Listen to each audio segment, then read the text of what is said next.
கேரள தமிழக எல்லை சாலைகளில் ஒன்றான நெடுங்கண்டம் தேவாரமிட்டு தேவாரம் சாலையை திறப்பதற்கு அதிகாரிகள் நடவடிக்கை எடுக்க வேண்டும் என்ற கோரிக்கை வலுவடைந்துள்ளது.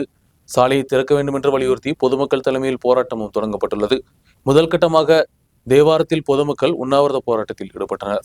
தமிழ்நாட்டின் பாகமான 3.5 கிலோமீட்டர் சாலை சீரமைப்பு வேலைகள் செய்து சரி செய்ய வேண்டும் என்ற 60 ஆண்டுகளுக்கு மேல் கோரிக்கை முன்வைக்கப்படுகிறது. முன்பு சரக்கு போக்குவரத்து வரை நடந்திருந்த பாதைதான் தமிழ்நாடு அடைத்துள்ளது. 1964 எம்ஜிஆர் தமிழ்நாடு முதலமைச்சராக இருந்தபோது இந்த சாலையின் வேலைகளுக்கு திட்டம் தயார் செய்யப்பட்டது. ஆனால் தமிழ்நாடு வனத்துறையின் எதிர்ப்பால் திட்டம் முடக்கப்பட்டது. தொடர்ந்து 1981 சாலையின் வேலைகள் மீண்டும் தொடங்கப்பட்டது. தொடர்ந்து பலமுறை சாலை அமைப்பதாக அறிவிப்புகள் நடந்த போதும் எந்தவித நடவடிக்கையும் எடுக்கப்படவில்லை. இடுக்கியின் எல்லைப்பகுதியான தேனியில் தேவாரத்தில் கடுமையான போராட்டங்கள் இதன் பாகமாக நடத்தப்படுகிறது. கடந்த தினம் கடைகளை அடைத்து எதிர்ப்புகள் தெரிவிக்கப்பட்டது. தொடர்ந்து 12 மணி நேரம் உண்ணாவிரத போராட்டத்திலும் தேவார மக்கள் ஈடுபட்டனர். முதலாளிக்கு உண்டான பாதை, மாற்று பாதை இருக்கு, அரிய வகை விலங்கு மரங்கள் இருக்கு, யானைகள் வடித்தனம் இருக்கு, 1/8 கிராடியன்ட் இருக்குன்னு சொல்றாங்க.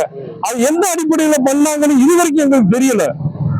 இது கேரளா உடுப்பஞ்சோலையில இருந்து 21 கிலோமீட்டர் நம்ம இங்க போயிடலாம். இங்க தேவாரம் ஹாஸ்பிட்டலுக்கு போறதுக்கான அவருக்கு ஹாஸ்பிட்டல் போறதுக்கு இதை அரசாங்கம் உணர்ந்து மக்களுக்கான அரசாங்கம் இருந்துச்சுன்னா இதை உடனே நடவடிக்கை எடுத்து பண்ணுச்சுன்னா இந்த 25 கிராம மக்களும் பயனடைவாங்கன்னு வேண்டுகிறோம். சாலை திறந்து கொடுத்தால் കേരളത്തിൽ உள்ள மக்களுக்கும் இது உதவியாக மாறும் என்றும் போരാട്ടத்திற்கு പിന്തുണ അറിയിத்து தேவாரத்திற்கு சென்ற KPCC செயலாளர் MN ഗോപി കൂറിனார்.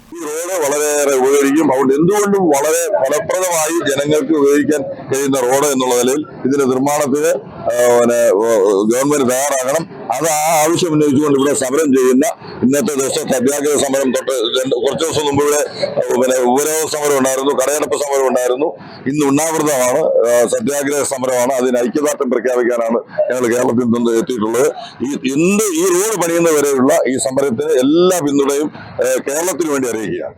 வரும் நாட்களிலும் கடுமையான போராட்டங்களுடன் முன் செல்ல பொதுமக்கள் தீர்மானித்துள்ளனர். இதன் பாகமாக இடுக்கியில் உள்ள மக்களும் தேவார மக்களுக்கு பின்துணையுடன் வந்துள்ளனர்.